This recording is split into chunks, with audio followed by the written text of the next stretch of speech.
Zombies, the cult classic of horror. They've been remade and redone in recent times. From the shambling slow walkers of The Walking Dead to the running style of 28 Days Later zombies, they have ingrained themselves into every form of media, and Dungeons & Dragons is no exception.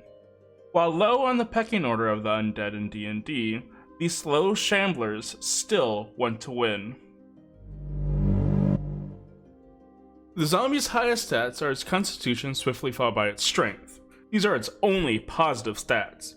Its wisdom and dexterity are the next highest at 6 apiece, giving your average gravecrawler a whopping -2 modifier to both of those stats.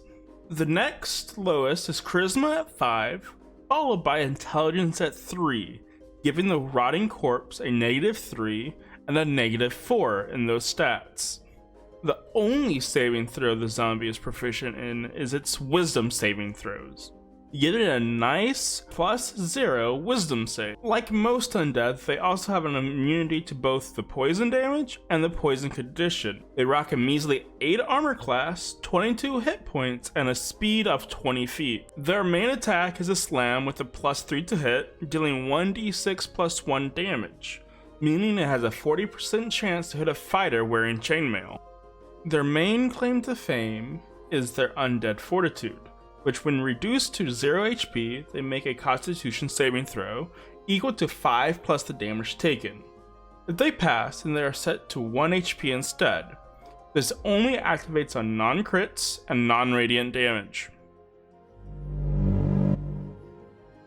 Zombies can be found and fought almost anywhere, from narrow tombs and crypts to large open fields and city streets.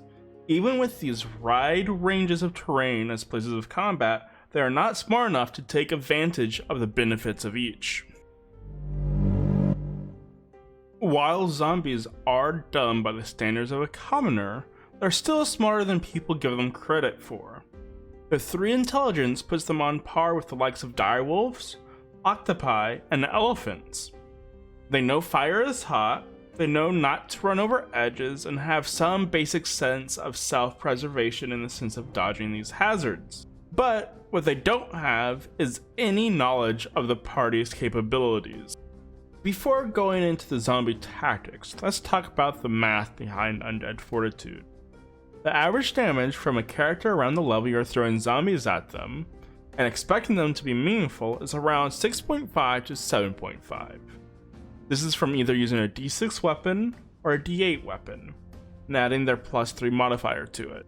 This means, on average, the DC for the Undead Fortitude is 11.5 to 12.5. Let's round that to about 12 for simple math. The zombie has a con modifier of +3, which means it has a 60% chance of succeeding this check on average. This means every time it goes to 0, it's a weighted coin flip if it dies or not.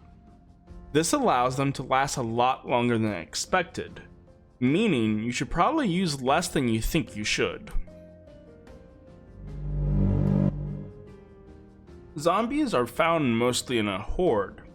A single zombie is a cakewalk, a dozen hell. This grouping of zombies doesn't really have a major tactic besides all rushing to the closest living creature. Seeing as they have a 20-foot movement speed, this typically entails using their action to dash to them. This allows the zombie to overwhelm the creature in sheer numbers. The first couple attempting to shove the creature prone onto the ground, allowing the rest of them to have a better chance of sinking claws into delicate flesh. This mauling doesn't stop when the creature begins death saving throws either, or when the creature dies. This feeding frenzy is the single focus that they have until the body becomes unavailable to them and they set their eyes on their next victim. If you enjoyed the video and would like to see more, please subscribe.